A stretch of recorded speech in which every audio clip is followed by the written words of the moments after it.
Thank you to all the contributors, authors, editors. Taylor & Francis is one of the world's leading academic publishers and one of its most enduring. For more than 2 centuries, TNF has been committed to the highest quality scholarly publishing, and it remains our goal today. Our purpose is to foster human progress through knowledge. We aim to promote positive future for everyone through our work. Our imprints include Taylor & Francis, CRC Press, Routledge, F1000 Research, Dove Medical Press, and a few others.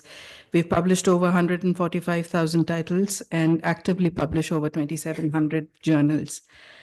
To begin this afternoon's program, may I please invite Professor Jayati Ghosh, our special guests, Professor Sunanda Sen, Saida Hamidji, and Leela Samsonji. Please come on the stage.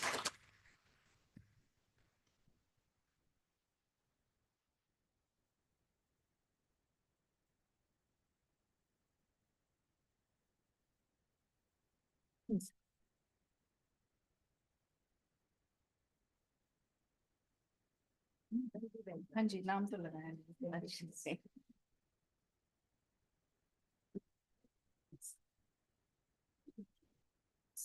Oh, so much work. May I also invite the volume editors on stage, please?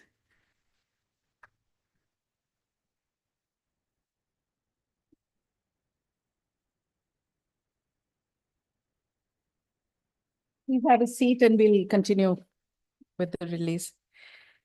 Professor Ghosh, Jayati Di, as many of us call her, is a brilliant and persuasive critic of the current world order. An Indian development economist, she has taught at JNU for almost 35 years.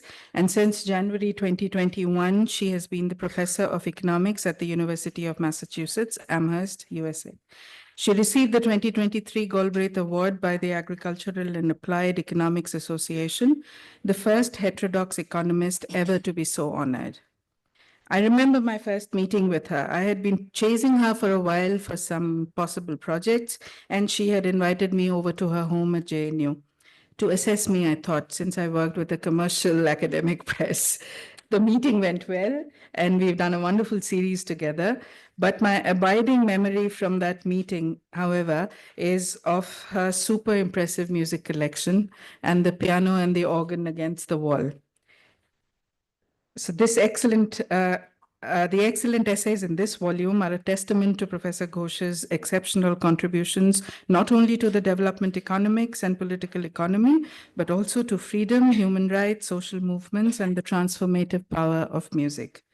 The volume editors are all her former students. Sumangala Damodaran is an economist and musician whose scholarly work spans industrial organization and labor studies and popular music studies.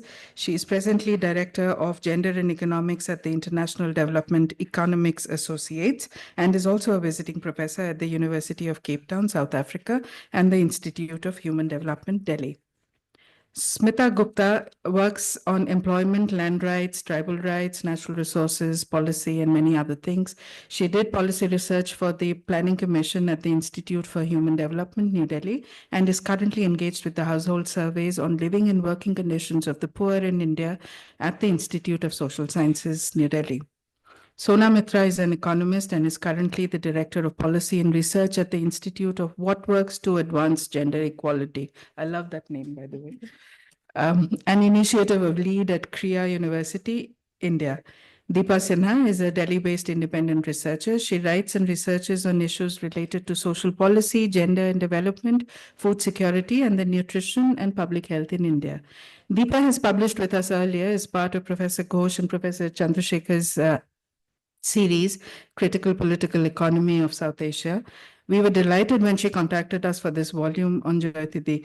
It seemed fitting somehow to have you come back to us.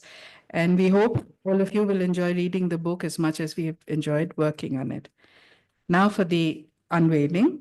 We are honored to have Professor Sunanda Ray, Saida Hamidji, Leela Samsonji today with us for the book release. These three eminent personalities have been connected with Jayati Di and her various interests in different fields. Professor Sunanda Sen is former professor of economics at the Center for Economic Studies and Planning, JNU, where she's taught for over 30 years.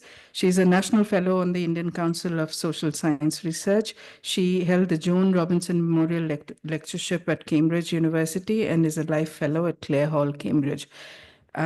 She has also been Professor Ghosh's teacher. Saida Hamidji is a social and women's rights activist, educationist, writer, and former member of the Planning Commission of India. She led the Planning Commission's group of feminist economists, of which Professor Ghosh was also a member. She was a member of the National Commission for Women and received the Padma Shri in 2007. Leela Samsonji is a renowned Bharatanatyam dancer, choreographer, instructor, and writer.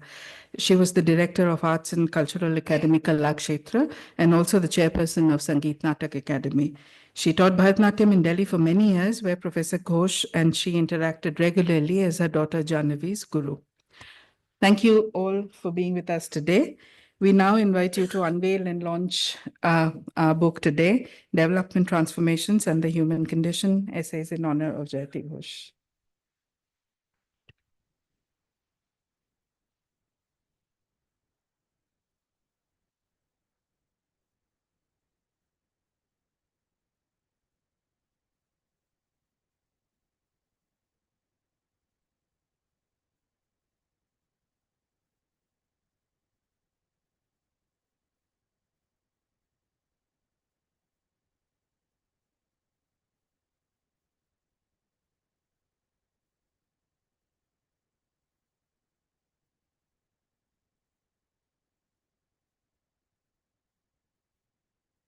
Thank you to the three of you, Saida ji.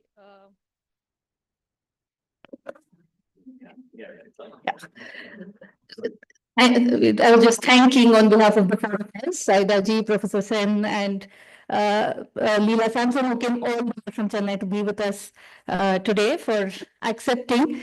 The idea was also that they each represent different parts of the book and of Jayati Dee's work as well. So thank you very much. We'll now move on to the next part of the program, which is the panel discussion. For this, I'll invite Professor Zoya Hassan on the stage. I think she needs no introduction. Professor Zoya Hassan is Professor Emerita at JNU and also Distinguished Professor, Council for Social Development, New Delhi. She taught at the Center for Political Studies, JNU, for nearly 4 decades. She has held visiting appointments at various institutions. She was a member of the National Commission for Minorities. She has earlier served on many central government committees pertaining to school and higher education. She's the author of several books and articles on Indian politics. Her areas of interest include democracy, party-society relations, political representation, public protests, and more broadly, issues of equality, social justice, and minorities. She's a regular commentator on contemporary issues in the media. She's also contributed a chapter to this book that we are discussing today. Thank you, Professor Zoya, for all your support. I would request the other panelists as well, Professor Prabhat Patnaik, Professor Ritu Dewan, Professor C.P. Chandrasekhar, to also join us on stage. And I hope Anil, Professor Diane Elson is online with us, and Thomas Isaac is also joining us online today. To take the panel forward, I request now Professor Zoya to say a few words and also introduce the rest of the panelists. Thank you.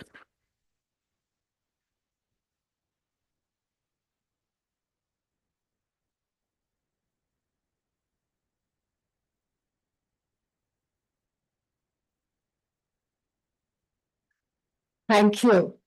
It's a great pleasure to participate in this event, and indeed it's a great honor to be associated with the Festschrift to celebrate the remarkable achievements of Jayati Ghosh. This Festschrift is a tribute to her contributions as a development economist and public intellectual.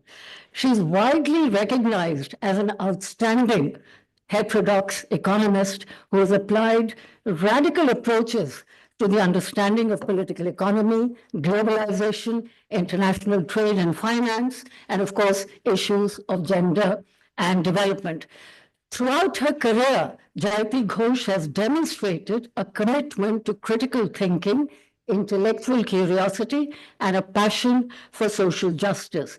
She offers a sharp perspective on the different facets of inequality and the need for systemic change to address them. Her research has challenged prevailing orthodoxies, pushing the boundaries of economics and advocating for a broader conception of development that emphasizes structural and institutional transformation to promote equity and social justice. She has argued that she argues for the need to redress the power imbalances which are reinforcing socially irrational and unjust policies. An article written by her last year on why and how economics must change, she argued that the mainstream discipline of economics needs to change drastically if it is to be of any use in confronting the pressing challenges we face in the world today. She argued that economics needs a better sense of history and a better sense of power.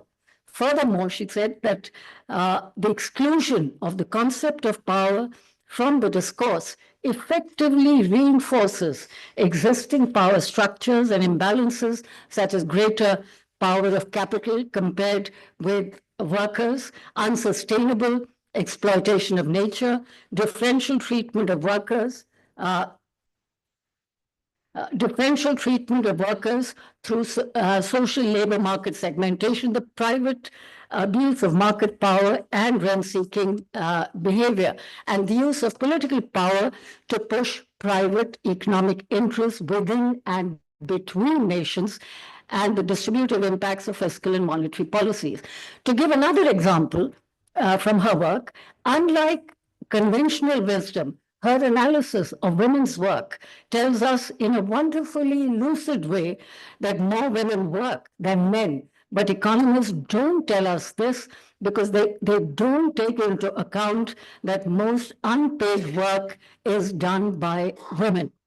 Her writings on public value of care work that she's been more recently working on gives voice to the unpaid caregivers who form the economic base for societies around the world. She says that care services that are crucially important for the survival of societies and the resilience of economies are routinely undervalued, with much of this activity performed unpaid, largely by women within households or in an extremely underpaid form. Now, Jayati Ghosh's scholarly publication, now what can one say about that? Her scholarly publications and her very impressive body of writings is widely respected and globally appreciated, and has, and I think that's a key point, has influenced policy making at national and international levels. She's been, as I think most of us know, she's been a policy consultant for many well-known organizations, including the ILO, UNDP, UNCTAD, UNRISD, and UN Women, and is a member of several international boards and commissions, far too many to be listed here. Ghosh has received several awards, including the 215, in 2015, the Malcolm Adeseshaya Award for Distinguished Contributions to the Social Sciences, and what was just mentioned in the introduction, she has more recently received the Galbraith Award by the Agriculture and Applied Economics Association in 2023, and many other awards, again, far too many to be listed. And that is what I find interesting, is that I would call Jayati an economist activist. And as an economist activist, she's been using her academic power for change, writing prolifically, traveling relentlessly, we can't keep track, and speaking daily at various conferences and panel discussions, and giving numerous insightful interviews. She has played an active role in social and political movements that address, she played a very important role in the whole build-up to to the Rural Employment Guarantee Scheme. So she's played an active role in social and political movements that address various socioeconomic issues, which has in turn influenced her academic work. Now, that said, Jayati Ghosh exemplifies the best of being an economist, social scientist, and human being, always willing to support progressive causes and people's driven development. She's a wonderful friend and comrade. Her humaneness, affability, generosity, keen sense of humor, and even more, keen interest in gossip, and gossip with a capital G. And a keen interest in gossip and conversation has made things more enjoyable, lighting up our lives in many ways. Friendship with Jayati has been a privilege for me. It has enriched me, as indeed many others present here. Now, the Festschrift, edited by Smita Gupta, Deepa Sinha, Sumangla Damodran, and Sona Mitra, straddles Ghosh's many interests across a range of issues that are bound by a common concern to analyze the socioeconomic causes of inequality, poverty, and oppression. Her strong concern with equality, justice, and social transformation is very well brought out in this volume. The diverse topics covered in this book provide a holistic view of the intersecting worlds of economy, polity, and society that define Jayati Ghosh's work. And that includes music and its transformative role, which has been one of her enduring and abiding interests. Now, and finally then, this Festschrift reminds us that economics is, and Jayati Ghosh's work above all, reminds us that economics is not just about numbers and models and theories, but about people and their lived experiences. Jayati Ghosh's work is actually a testimony to this, and she has persistently argued that a more just and equitable world is possible. And she has provided us with the tools and means to strive for it. And this book persuasively highlights this. So the Festschrift then is a fitting tribute to a scholar whose contributions have transcended the boundaries of academia and have made a tangible difference in understanding the world in the hope of changing it. Thank you very much.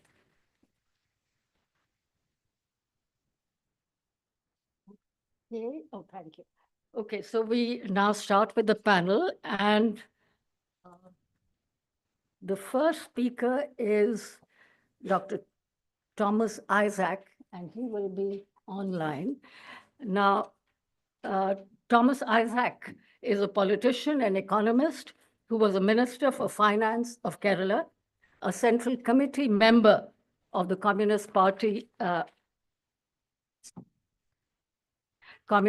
India, Marxist CPM, and he has authored a number of articles on economics, planning, and politics.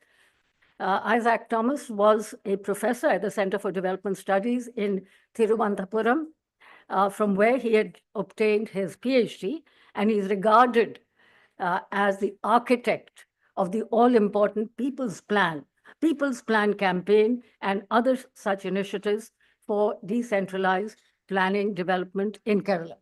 Dr. Isaac.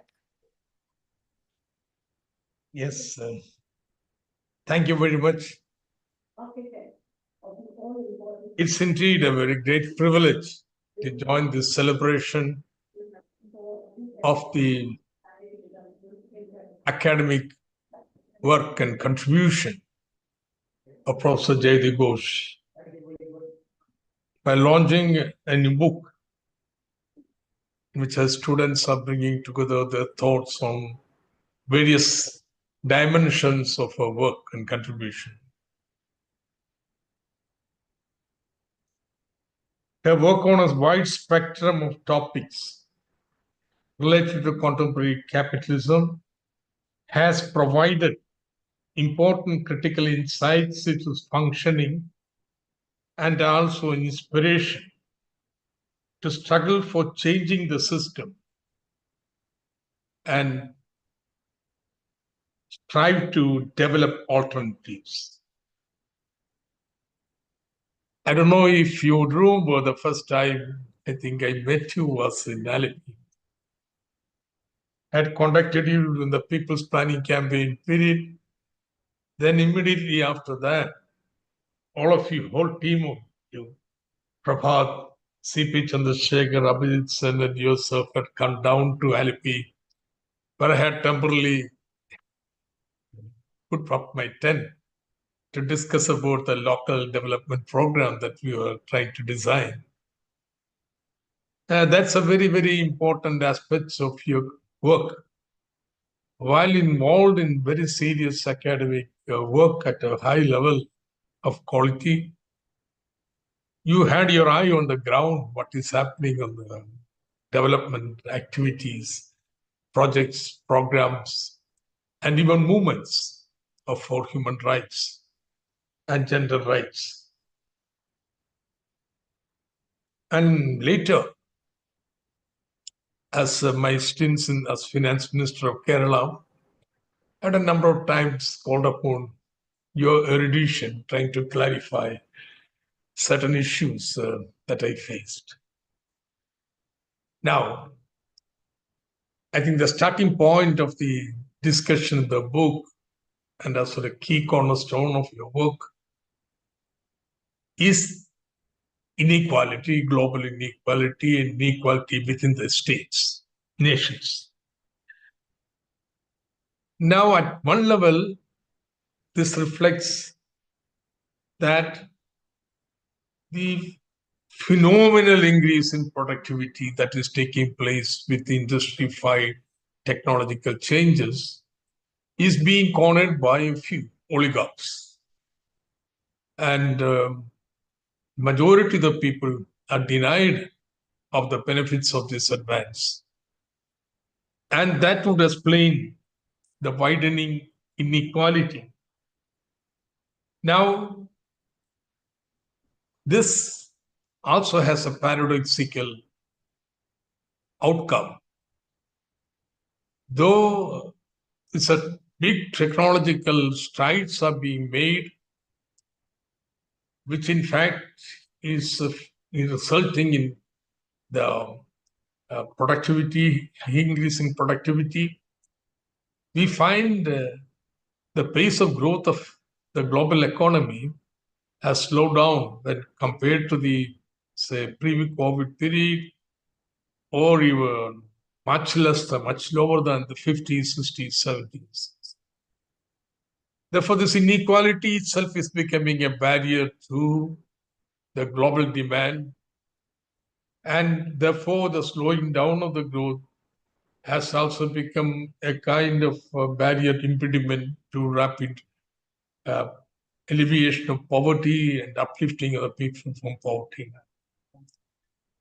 More than that, it is also increasing the unemployment, which also is a paradox that AI, etc., is going to lead to greater unemployment. Even Elon Musk has been saying about it, but I don't understand why the new technology has to result inevitably in greater unemployment. It can result in leisure time for the workers. And therefore, the cultural life also improves. Now, that is not the logic of capitalism. And that's a very important aspect that would emerge from your studies. Now, you also have gone into how the system of inequalities has been exacerbated by the international financial system and multilateral agencies. And therefore, the concern about what is happening in the third world were under the debt, under the IMF conditionalities. Definitely those work and attempts have been eye-opening and contributions to the struggles in the third world that are taking place. And this inequality aggravates the pre-existing inequalities like gender, caste, and so on. And gender has been a very important contribution or attention of your work. Now, this crisis is leading to a rightward shift because the crisis forces us in the 1930s.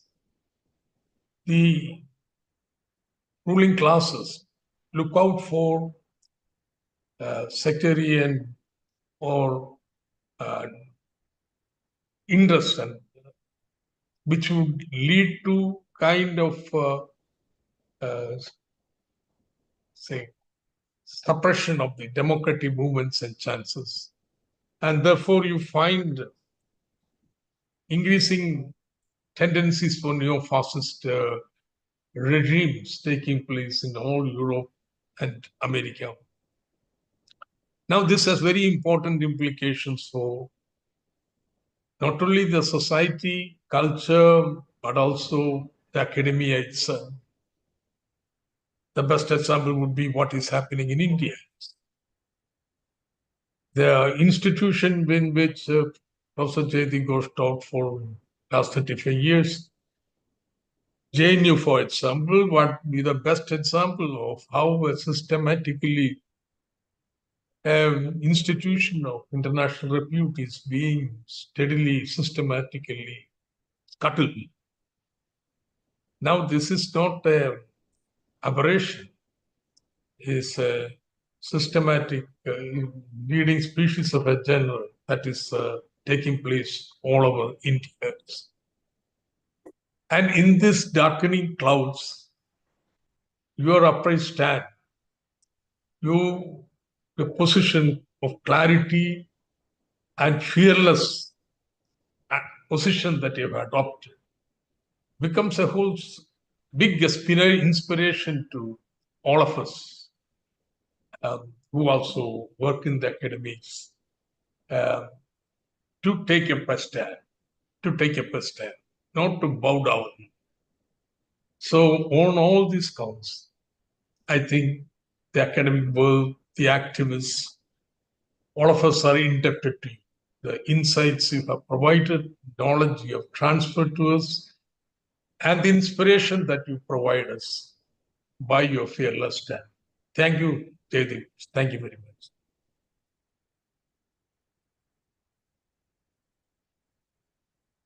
Thank you, Dr. Isaac.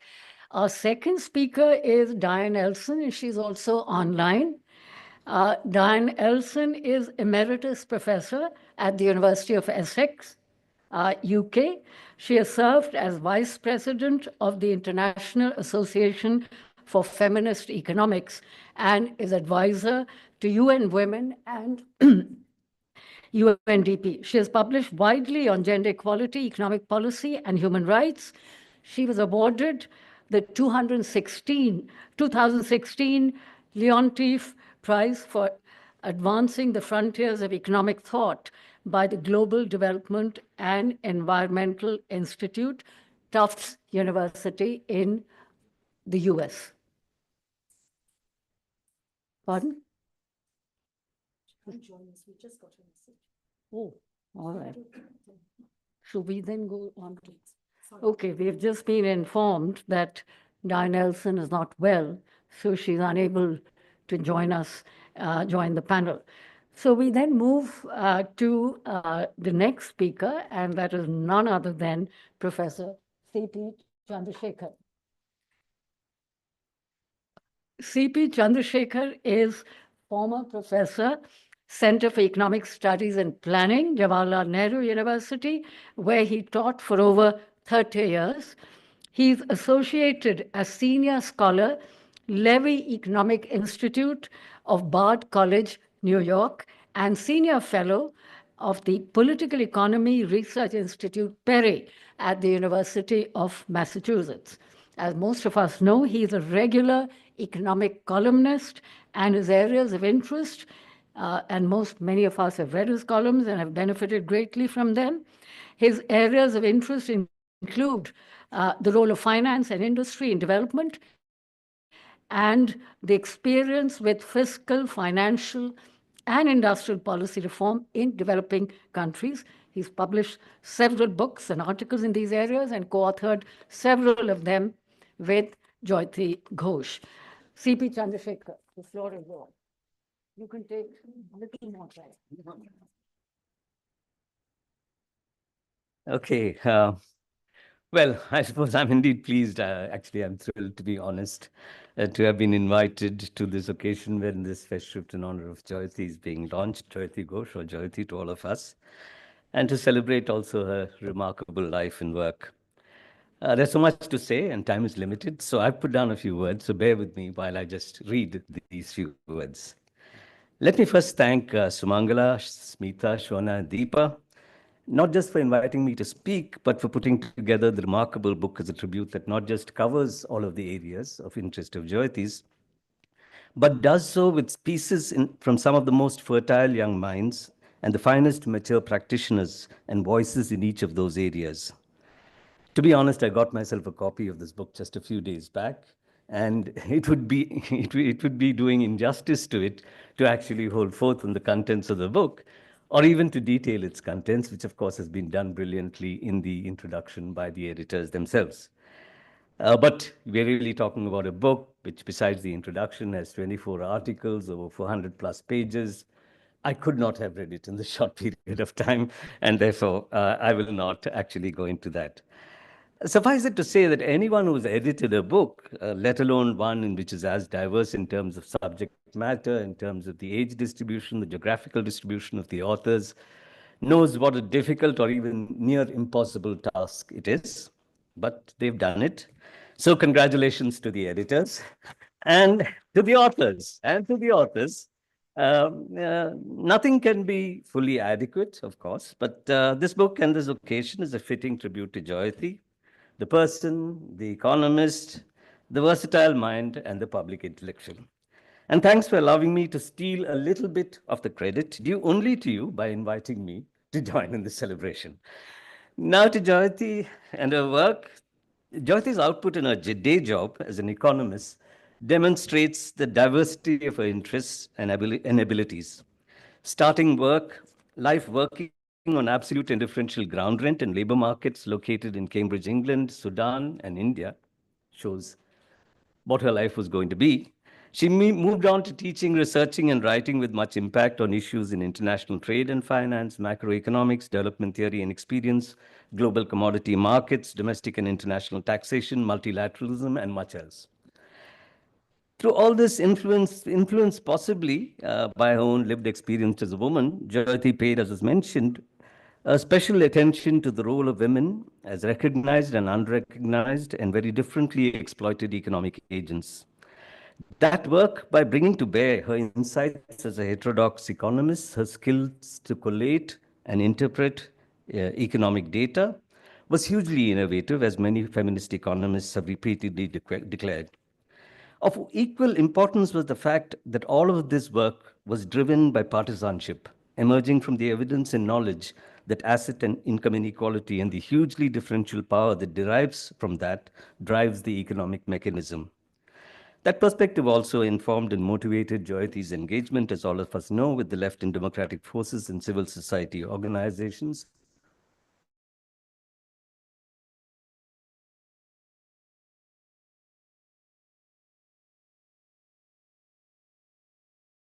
We've done or continue to do articles together, we do columns together. So at least for me, it's difficult to fully separate out ideas or arguments which I see as mine as opposed to hers. So modesty makes me refrain from praising that work. But how accomplished an economist she was and is reflected not just in the many accolades and awards she has been conferred, but is obvious to anyone who has attended any of the many lectures she has delivered across the world or read many of the articles she has published in multiple locations.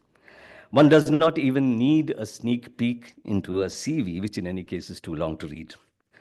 On a personal note, it is also difficult for me to stand back and talk about someone I've been so close to and engaged so much with and collaborated with in so many ways, academic and otherwise. It is to state the obvious that I have known Jayati for many years. The 1970s seem eons away. But as true, I presume, uh, for all of us, among the many we have known for long, there are few, a very few perhaps, with whom the strength of that acquaintance and resulting friendship has been sustained for much of one's life. And there are fewer still, perhaps an isolated few outside the family with whom that relationship has not just been sustained, but continuously close. As much in life, it was happenstance that brought together a person like Jayati, from, if I may say so, an elite bureaucratic background in this northern capital city of this country, and me, also elite in a way, but from Tamil Nadu and Kerala and the deep south, who had never crossed the Vindhyas till the last year of his teens. Economics and JNU were central to connecting us. But if you knew Jayati then, it would be possibly a source of surprise that our initial acquaintance led to a close friendship. To misuse a phrase they use these days, she was awesome, frighteningly so. The easy part was that she was a sharp economist who had the benefit of coming from a less restrictive sociology. But there was much more. She would constantly correct your English pronunciation, as also your pronunciation in languages stretching from French to Italian and Russian, if you dare to use a word from those. I never tried Bengali. And then she would let it drop that she picked up a couple of those tongues listening to opera. She played the piano and was a Western classical music critic, as all of you knew. Her interest and knowledge of music was, of course, wider still in terms of traditions. She would all of a sudden quote from Proust or recite from Auden to make or buttress a point. She had a deep knowledge of the food she and you ate, which she shared with while stealing ostensibly delicious vegetables from your plate that you anyway did not want to eat. She was an amazing cook and a generous host of meals so numerous that you would think that she did nothing else other than cook. I have overheard conversations where guests tucking into delicious food supplemented with generously dispensed beverages would complain that she's shaming them because they can never return comparable hospitality. Where did she find the time may have been the more appropriate response. She was, of course, always elegantly dressed and is known for a most amazing and never-ending collection of saris besides necklaces and earrings. She once surprised our common friend Andrea Cornea in Florence, who playfully asked her how many saris she had in her wardrobe. He was, in reply, asked to guess. He started at 100, but was laughed at and then silenced by the reply, I don't know, maybe closer to 1,000.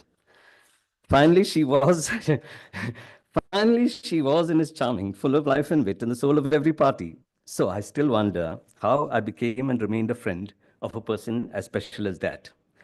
It was possibly because Jayati was so generous as she was to her students, who, as the volume being released today makes clear, loved her dearly. She always more than reciprocated. She was also generous with time to those advocating and fighting for many causes who wanted the benefit of her knowledge, her writing skills, and her presence in their struggles. I, of course, have been the recipient of much reflected glory. Once I got over being awestruck and frightened, I basked in the pleasure of being asked, oh, you are the Chandrasekhar who's written all that stuff with Jayati Ghosh.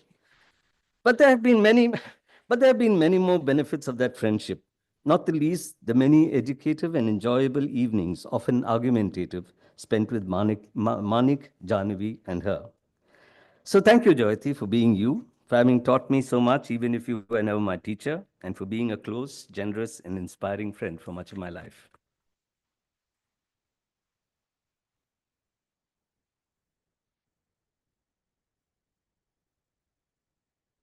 Thank you, Chandru, for a wonderful comment or speech. Now, our third speaker is Ritu Dewan.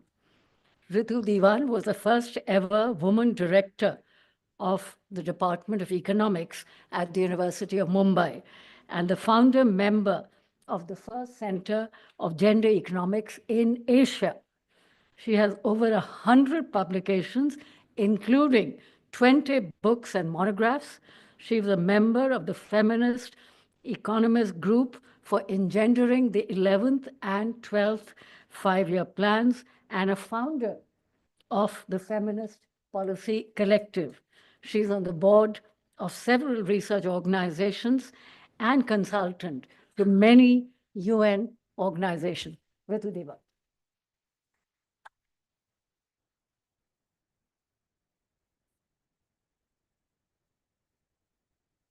Thank you so much. The Gang of Four is what I call the editors of this volume, which is really something very, very remarkable. I think what you all have done. For me, Jayati is very important in a very different. I've never taught with her, I've never worked with her.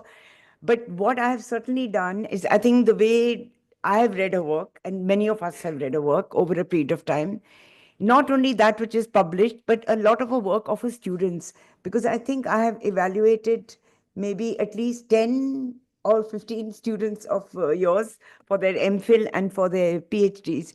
And it was most fascinating. I used to read the dedication. I really find the dedication component of a PhD thesis really interesting.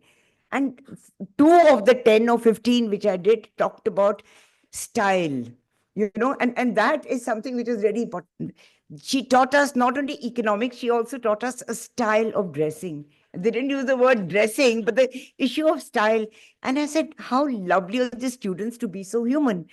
And the more I got to know Jayati, not only through her work, but also through interacting in terms, whether it was conferences or, joint panels, which we did together, etc., was there are two incidents which I remember. I don't know if you remember, Jayati, when in the good old days, when, there were enough funds for higher education, and I used to come for vivas physically to GNU. One viva which just went totally off track was one student, MPhil student of Abhijit Sen. All right. You were the chairperson of CESP at that point of time. And that MPhil had taken, I think, 6 or 7 years to be done. And my first question was to that student that why did it take you so long? And before the student got answer, Jayati fired Abhijit. She said, I told you, it was just remarkable, that entire interview. I told you not to join planning commission if you had MPhil students. Your priority was to MPhil students.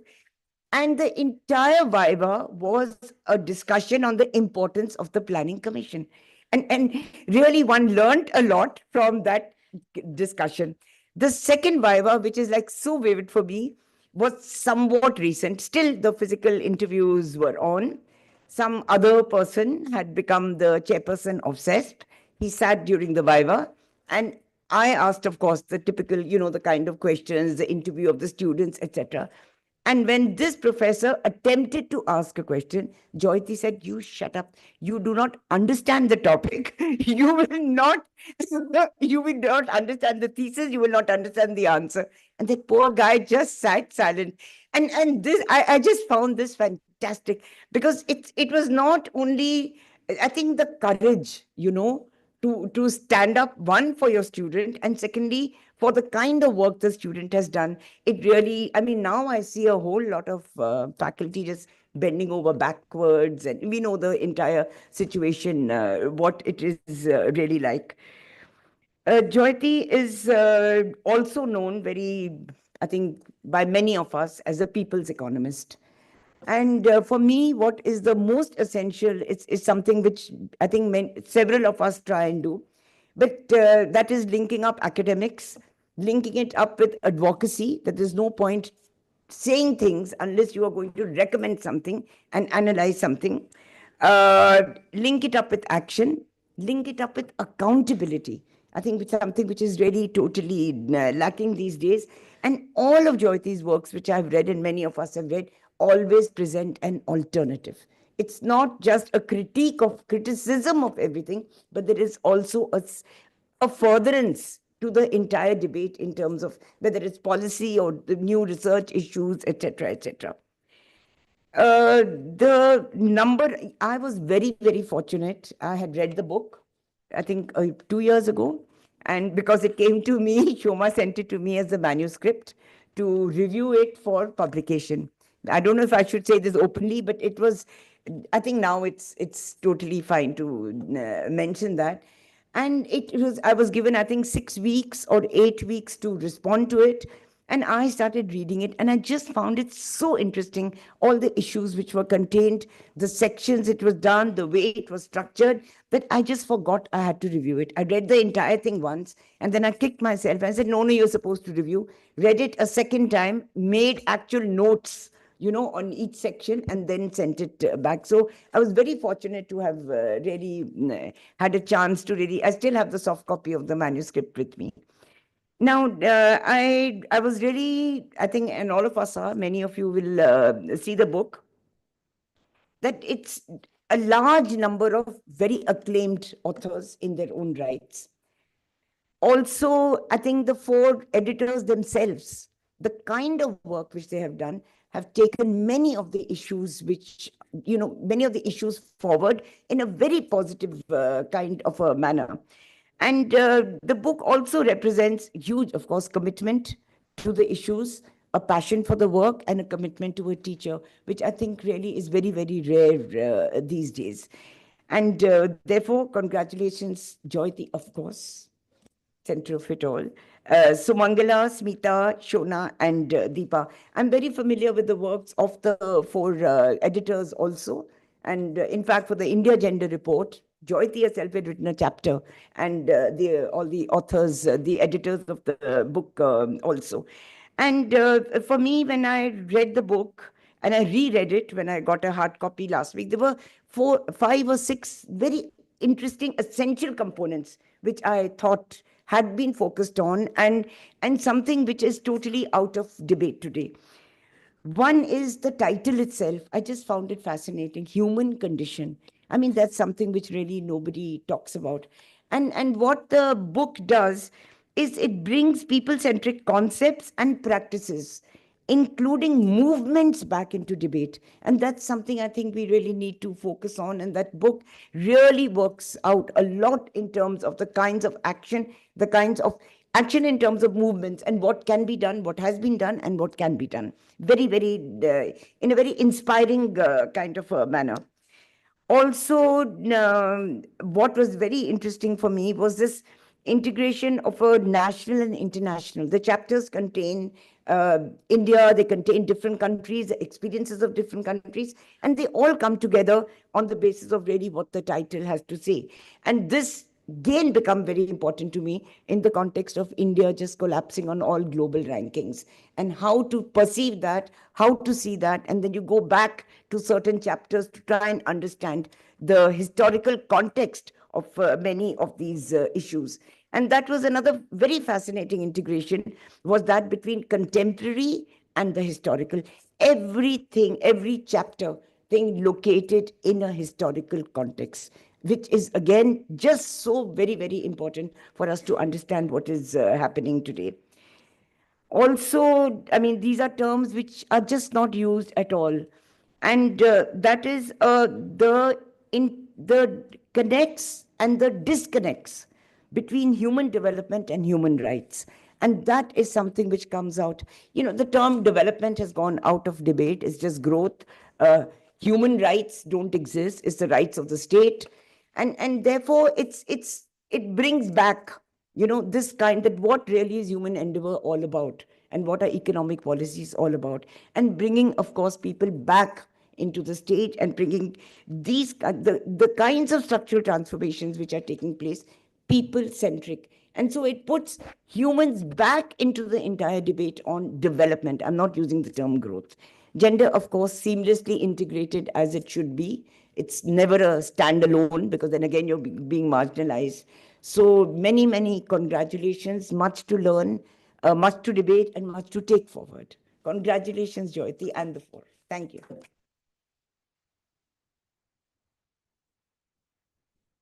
Thank you, Ritu.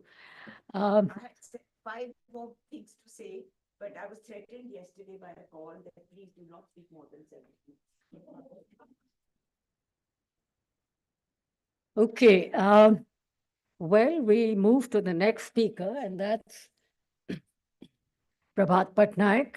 Prabhat Patnaik is Emeritus Professor at the Jawaharlal Nehru University, and he's one of India's most eminent economists and a leading public intellectual. He taught at the Center for Economic Studies and Planning for more than 4 decades, till his retirement in 2010.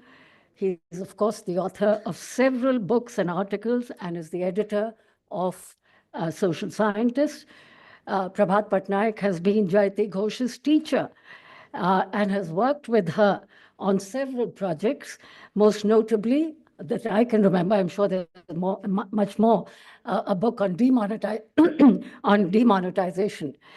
Prabhat Patnaik, as an economist and public intellectual, has had a significant, if not profound, impact on economic and political thinking in India, especially in the world of progressive ideas, economics, and politics. Prabhat Patnaik.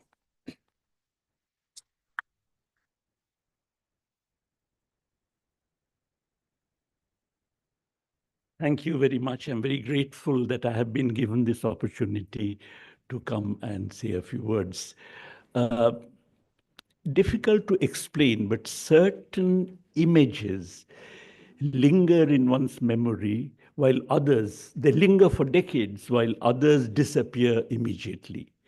Now, one image which has lingered in my memory for 5 decades, almost exactly half a century, is of a 19-year-old Jayati Ghosh coming to be interviewed for admission to the MA program at our center before the faculty. Now, she had done a BA honors in sociology from Miranda House. And what is more, the shift from sociology to economics. And what is more also, not going to the Delhi School of Economics, which would have been the obvious place for her to go to, but to come to our center, which that time had just been newly started, grossly understaffed, so understaffed that you can imagine I was teaching the paper on economic history. So grossly understaffed. Her coming to our center and her shifting from sociology to economics were 2 major steps, which again are very difficult to explain. Perhaps at that time, Dr. Ashok Mitra, who later became Finance Minister of West Bengal, was visiting our center as a visiting professor. He's giving lectures, which subsequently became his book, Terms of Trade and Class Relations. He, of course, was very close to Jayati's father and to the family, and perhaps he may have had a role in this double shift she made from sociology to economics and from Delhi University to JNU. At the interview, we didn't quite know how to interview her. There was no point asking her questions on sociology. There was no point asking her questions on economics. Therefore, we somehow asked here and there, and at the end of it, the general feeling, the whole faculty used to sit and interview. The general feeling was that she is going to be able to cope with the MA program. And as a result, we decided to give her a fairly generous grade. If my memory serves me right, we gave her 19 out of 30 in the interview, which was a first-class grade. So she got into the center and then, of course, was a most enthusiastic student. She used to write these wonderful tutorials, term papers, in a green ink. And that is something which I still remember. Very enthusiastic. There was a Holi students would drop in on faculty houses. And I remember once she dropped into my house and I said, "What are you doing here so early in the morning?" She said, "No, I spent the night here last night." Obviously, she was so enthusiastic that she wanted to be part of this holy celebration and was prepared to spend a whole night, previous night, for that. The fact that the person who we thought could cope well with the MA program then went on to become a kind of front-ranking, dissenting, heterodox economist in the world was, of course, a remarkable journey. Here, I think what I particularly feel impressed about is not the front ranking. We have had people who have been celebrities. We have had students. One of our students currently is the finance minister of the country. We have had we have had students who have won Nobel Prizes in economics, but it is a heterodoxy, which really is what I would like to particularly mention. It's not very easy to be a heterodox economist. I think economics is one of the most ideological subjects. In fact, it is perhaps the most ideological subject, unless you go into things like eugenics and so on. But among the social sciences which are commonly practiced, it is by far the most ideological subject. There is an intricate, elaborate mechanism of suppressing dissenting voices, not just intellectually, but also socially, that this discipline has actually perfected. That, in this, being a dissenting economist requires not only great intellectual ingenuity, but also, above all, enormous courage and, of course, a kind of, moral uprightness.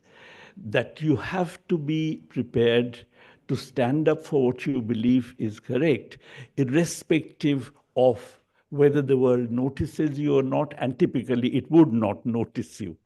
The fact that Jayati has actually been through that journey and has remained true to a heterodox tradition is something which is really a great tribute to her moral courage as well as uprightness. And I think it is actually a matter which would have actually pleased so many who were around that interview table interviewing her as a potential MA student. You see, the economics discipline occasionally throws up people from the mainstream in certain exceptional circumstances who are willing to speak the truth. Now, one such occasion was in the 1930s, when John Maynard Keynes, the well-known economist, actually spoke the truth about capitalism. And he did so, coming from the mainstream, because he was terribly worried about a Bolshevik-type revolution occurring in England. In fact, he said the world would not for much longer tolerate the levels of unemployment which capitalism is now making the world face. And in that particular context, therefore, he made a theoretical contribution which actually shook up the subject. When I was an undergraduate student, the liberating effect of that kind of an atmosphere is something which all of us felt. We used to discuss all kinds of things as undergraduates. Nurks's ideas of costless capital formation, which I'm sure nobody these days either talks about or even knows about.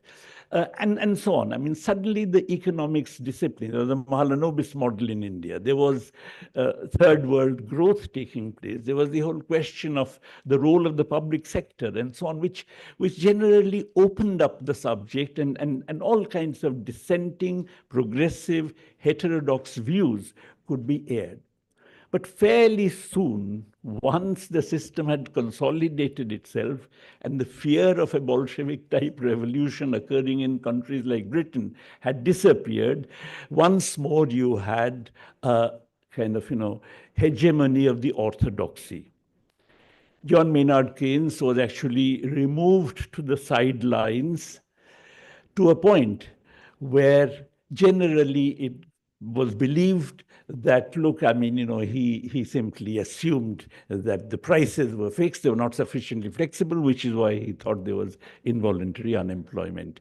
So marginalized did someone like Keynes become that once a person came from the London School of Economics to our center in JNU to do his PhD.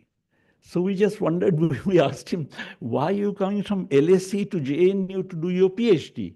He said that, I wanted to do my PhD on John Maynard Keynes, and I was told that that's not something on which in London school you would have many people willing to take you on, but I was told that there's a place in Delhi called JNU where they still teach Keynes. So you go and try doing your PhD there.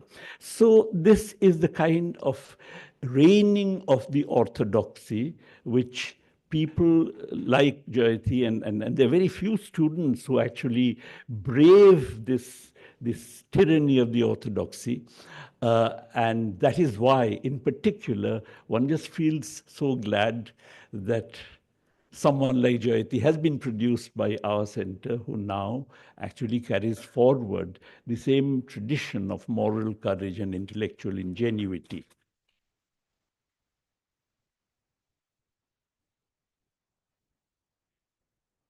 The moral uprightness of a person like Jayati arises not because she does things which are right. I think she makes many mistakes like anybody does, but more than anyone else that I've come across, she's someone who's willing to admit her mistakes.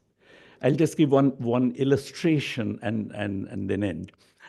There was once a signature which was being a signature list which was being collected against a fairly well-known citizen, I won't name him, who is alleged to have harassed some of his female colleagues. Jayati signed it, and later on, she felt that this was really unfair. Now, then she went and apologized to the person against whom the signatures had been collected. Now, this is something which is, as a gesture, almost impossible to come across from anybody else. In fact, there are many examples one comes across where even a well-known communist leader of the country was vilified, but nobody apologized to him. So compared to that, someone like Jayati, of all her qualities, which have been mentioned by Zoya and others, the one I find most impressive is her moral uprightness. And I hope that that is something which she, which would generally sustain us, illuminate our futures. Generally, when you have Festschrifts, those are written at a time when a person's intellectual life more or less is at an end. I hope that is not the case here. I look forward to many, many more years of Jayati's excellent and fruitful contributions. Thank you very much, and congratulations to the editors.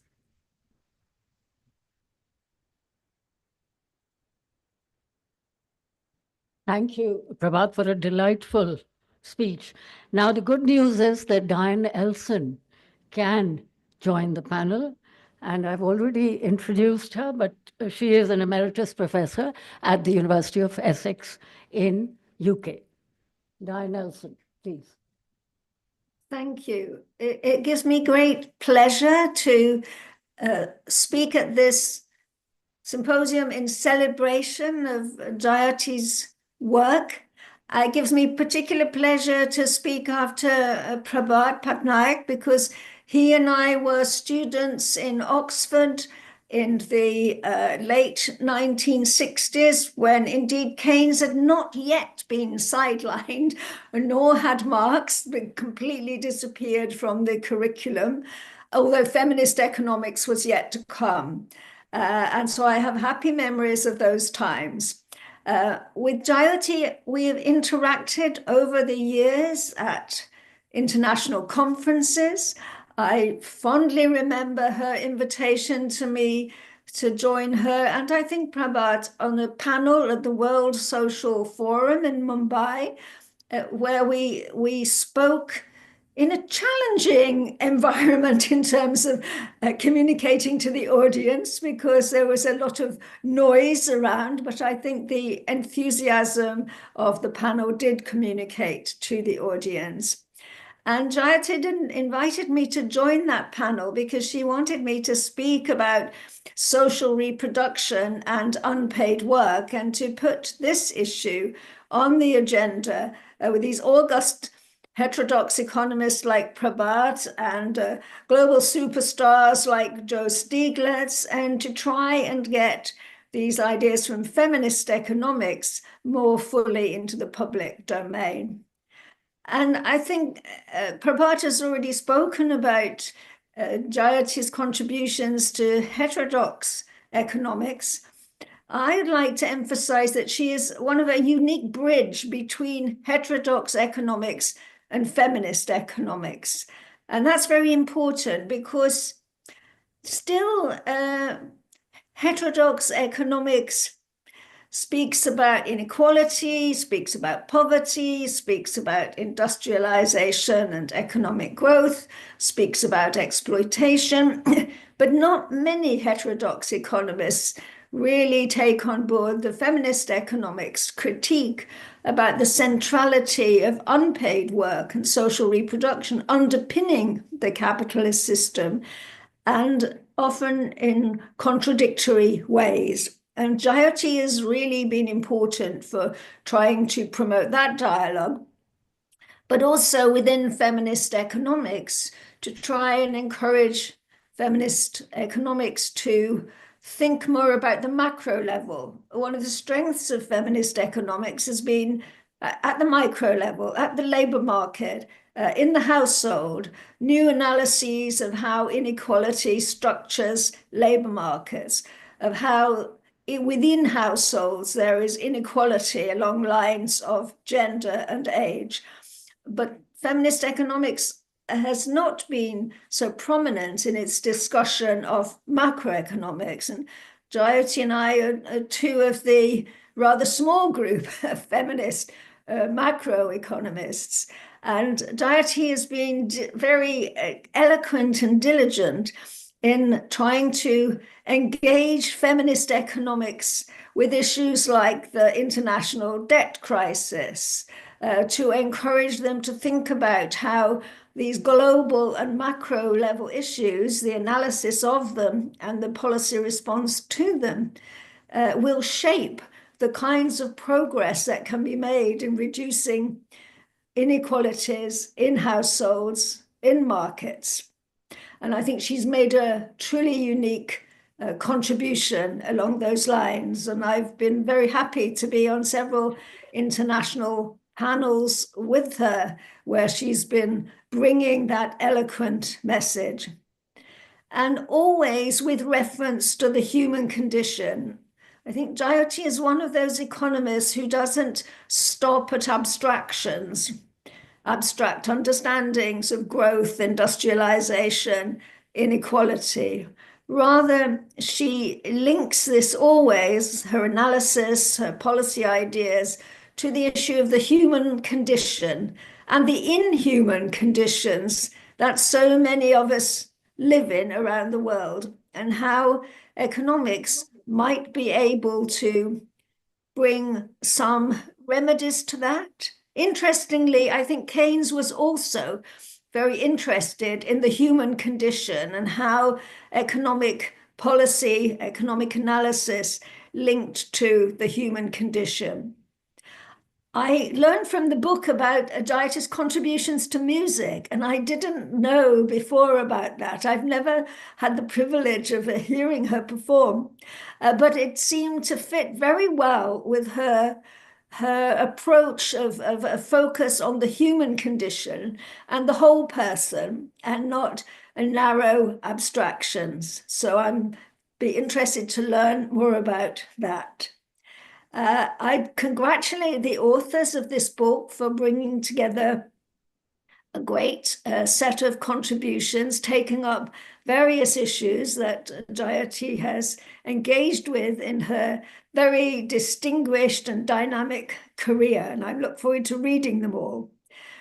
In my chapter, took up what might be seen as a kind of paradox that an organization like the IMF now argues that gender equality is a macro-critical issue.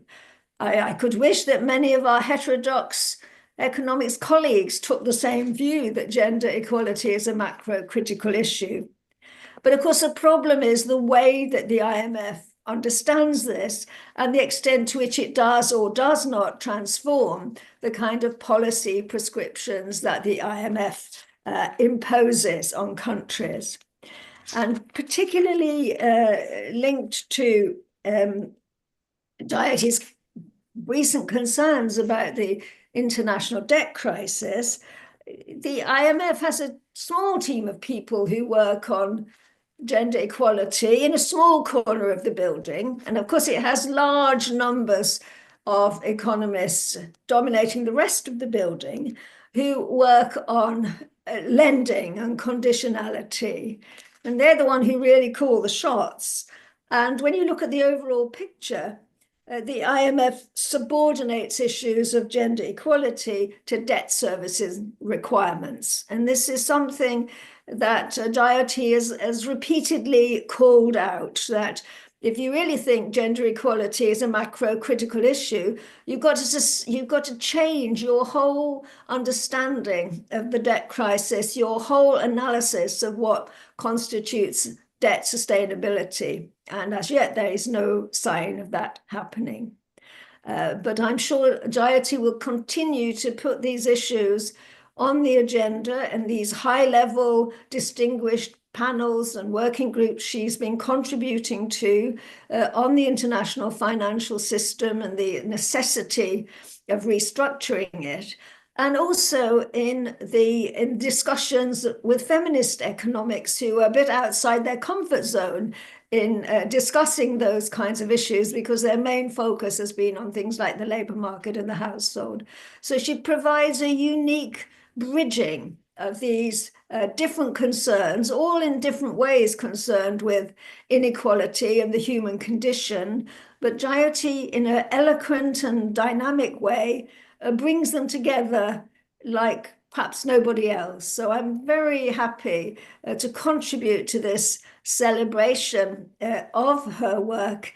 And I'm really sorry that I can't be with you there in person. Thank you.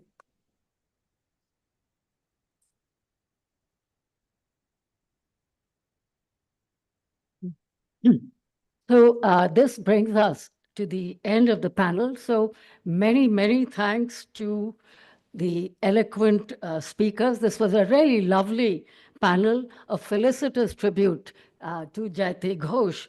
And once again, congratulations to Jayati on the publication of this Festschrift. And most importantly, many congratulations and thanks to Smita, Deepa, Sumangla, and Sona for their splendid effort in bringing out this wonderful volume. Let's give them a big hand.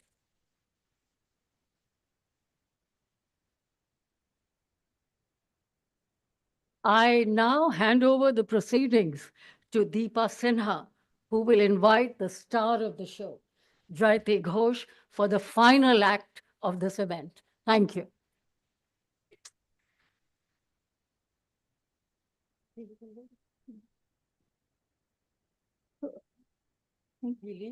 No, either way, it's fine. Thank you. Yeah, maybe. Yeah, so you've been much more disciplined than we had even hoped for. So we have some time. We were hoping to just get some responses from Jayati at the end, but if we can ask for your patience, we thought because we have time, maybe the editors and the authors could also speak. So I would request Smita, Sumangala, and Shona to also come up along with Jayati. And we have some of the authors here. We don't have space to sit for all of us here, but just if anybody wants to speak, there's Malancha here, Ruchira, whoever, the authors know who you are. Yeah, Ben Fine is online, and I think Jerry Rogers is also online. Maybe we can, but can you all, you won't be able to see the screen. So Professor Fine, if you're still online, would you like to say a few words?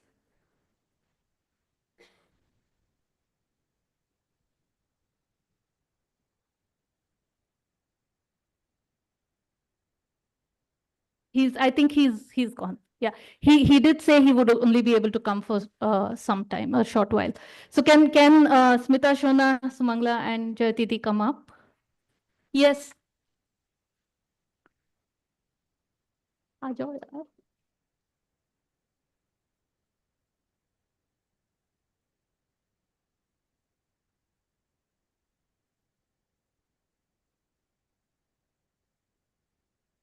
You want to go first? Who wants to go first? We'll start with Sumangla.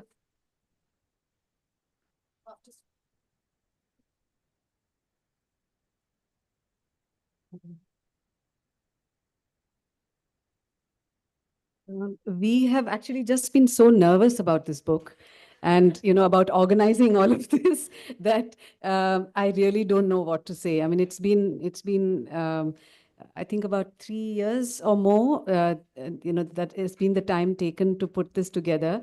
And it's initially, we were actually planning a big conference, and then, but then it was COVID. Uh, and then, of course, we also know how difficult it is to find funding for anything in India today. So there was no question of planning a big conference on a big scale. And so we were, and then the conversations continued, and then that's how we got in touch with various people and put together this collection. And a lot has already been said, and I really don't think there's very much for us to add. But I have been the culprit behind including music in the volume. And I really thought I'll say a little bit about this because for me personally, there's a story there. And it is about, I think, more than 20 years ago that I heard a series of lectures at the Max Muller Bhavan by Jayati, where she was speaking of music in the Romantic period. And it was a very exclusive kind of a gathering to which we had been invited because, we were interested. And that was the first time really that my mind was completely blown that there could be things like this being discussed about the social moorings of Western classical music and just the way in which, Jayati's own training as a performer and her very vast knowledge about Western classical music and her deep concern for social reality came together. So for me, that was really the beginning of I just did not know that something like this happened, and that played a huge role in my own life about in thinking about music much later on. And so when we decided to do this volume, I sort of felt that we couldn't do this volume without talking about Jayati's contribution to music. And I have a grouse, which is that she doesn't write about music so much anymore. And so I really, would love to see so much more work coming out because of the vast depth of knowledge that she has on music. And so I'll just stop with that. I just wanted to convey this to all of you.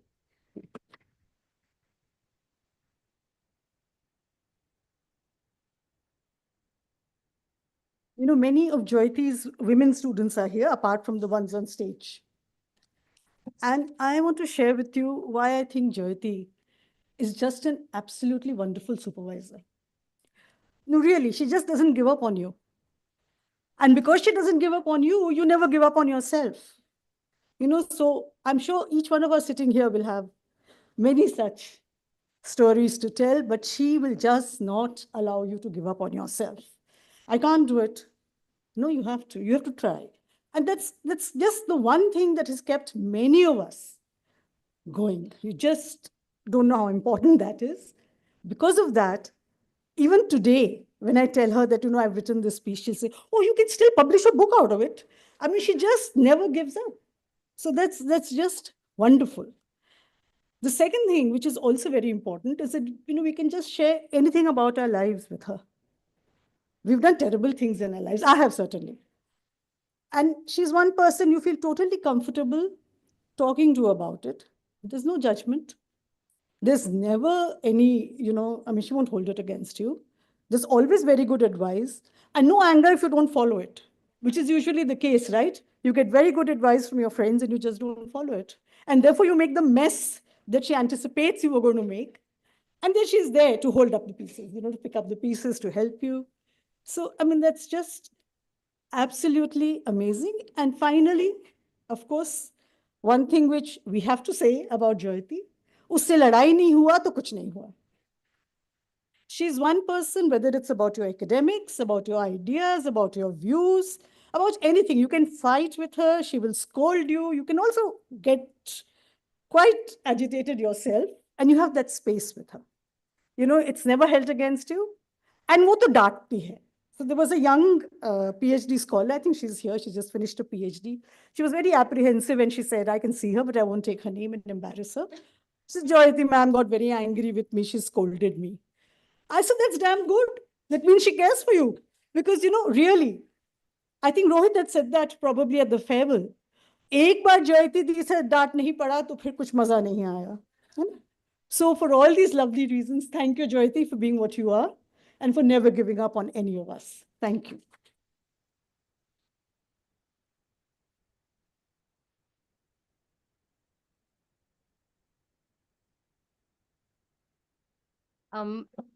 Yeah, actually, I mean, we were not prepared to speak, honestly. And therefore, what I'm going to say is just going to be very, but I'm going to speak on the section on gender that I basically looked at, but that's very briefly that I'm going to say. But, Prof, you're sitting right there. The word is trailblazer. She's been a trailblazer, not only awesome on the, this feminist economists, the generations of feminist economists that CESP has produced. And the influence and the inspiration that she has been, not only with her seminal ideas and work on feminist economists, what Diane was actually talking about, introducing the whole lot of us to that whole world of feminist economists, because when we were students, that was only a discipline which was just budding, and we didn't have courses on that in our master's programs, but we did our PhDs, and we actually could lead and champion the legacy of feminist economists, something that was shown to us by Professor Ghosh here, Jayati, for all of us. And that is something that tells a lot about, a professor who can transform you. And I came to JNU in the year 2000, a very naive person. I come from a very simple background. JNU is transformative. It not only transformed me as a professional economist, it transformed me as a human being. The way I'm looking at the world now, my teachers are all here. My parents are sitting at the back, which is something very important for me today. And that we have been able to pull this book together for my most loved, respected, and I don't know what, I don't know, I have to look in the dictionary, the mentor that I have had. I'm so grateful for all the love that I have got from her. She has a word for the love that we have. It's called tough love. And yes, I've shared that. I have faced the wrath, I've faced the love, I've faced the fondness, I've faced the kindness, always overboard. And I have learned that from her to champion that. I just want to say that much.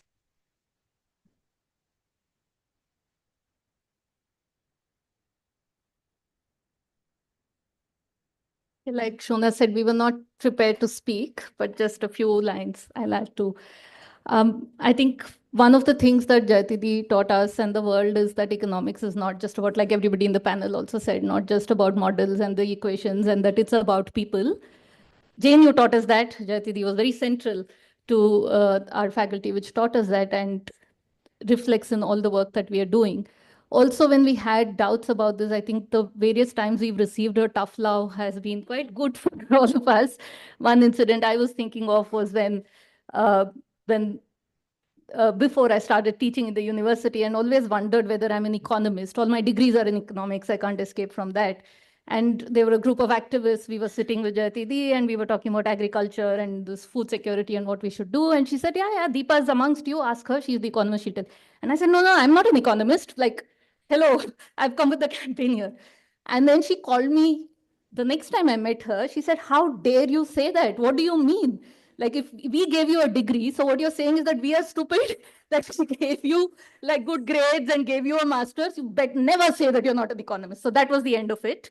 All the questions I might have in my mind, I never say I'm not an economist anymore. I'm like, I am an economist and this is what economics is.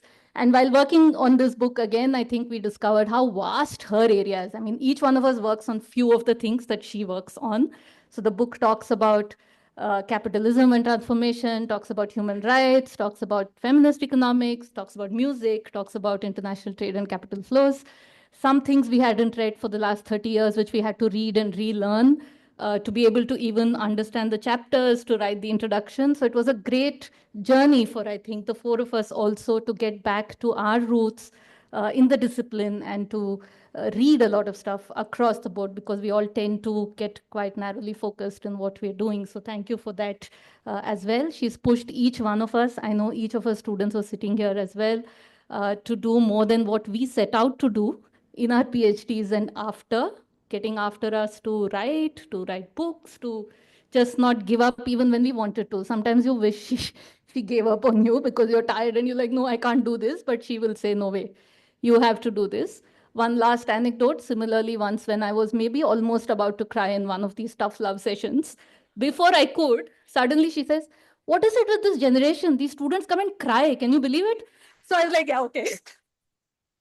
Okay, fine. Got it. Yeah, moving on. So thank you. Thanks from all our behalves. We were quite disappointed that when she retired from JNU, we couldn't do a farewell kind of thing because it was in the middle of COVID. So this is also an opportunity to do that. Thank you. Thanks very much. And I would like you to respond, but also would like all the authors to come up, stand where you are, and also come up. And if you want to say something, so Malancha, Ruchira, Shorin, Anjana, Bidisha, Smita, there's many of us here. खड़े तो हो जाओ Smita, Malancha. Yeah.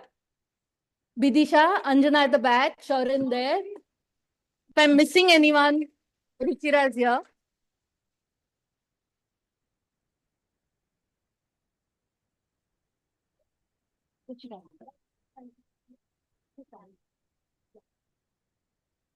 Would you like to say a few words, Jayati? Since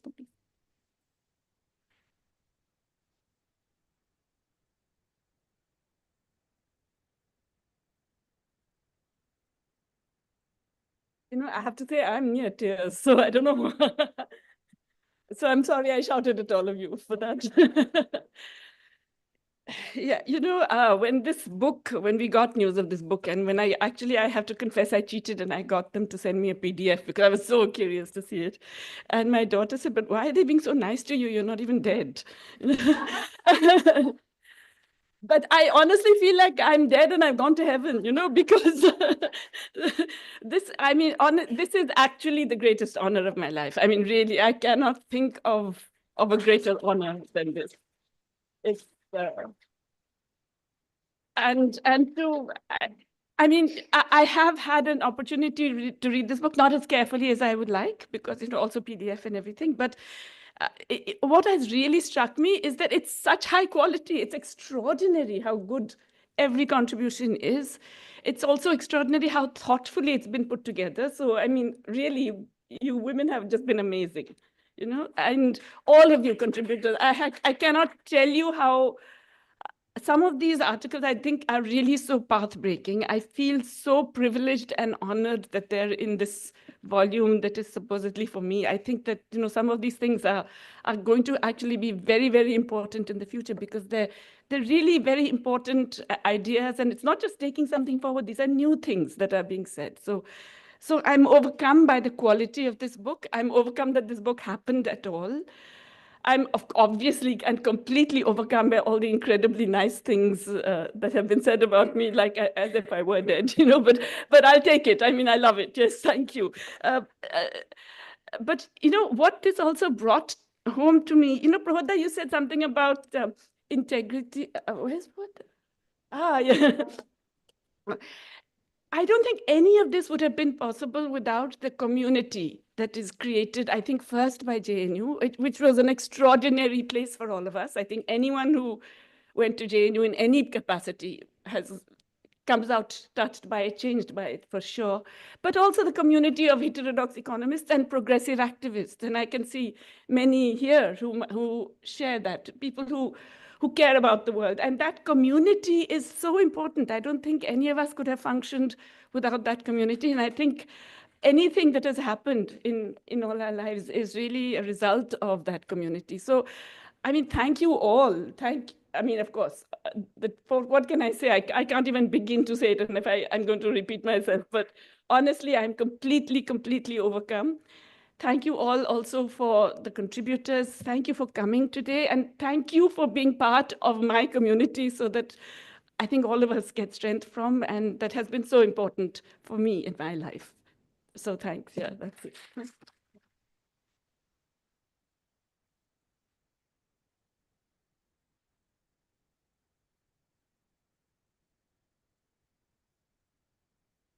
So once again, calling all the authors up, at least for a picture.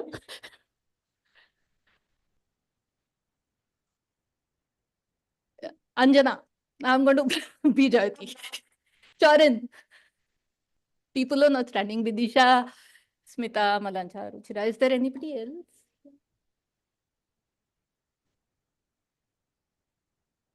And if there's any author left online who's still online, could you please put your videos on? I think they've all left. But... Oh, right. I'm so sorry. Also, Professor Patnaik and Professor Soyasan are authors of the book.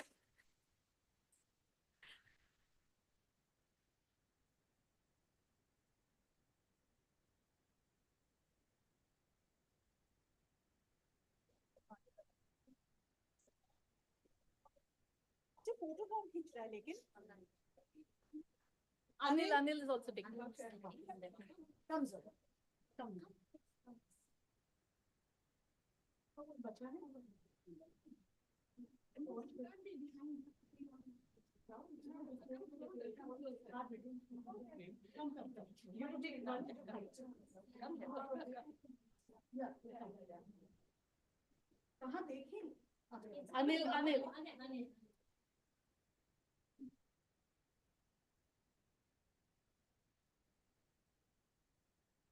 Thank you.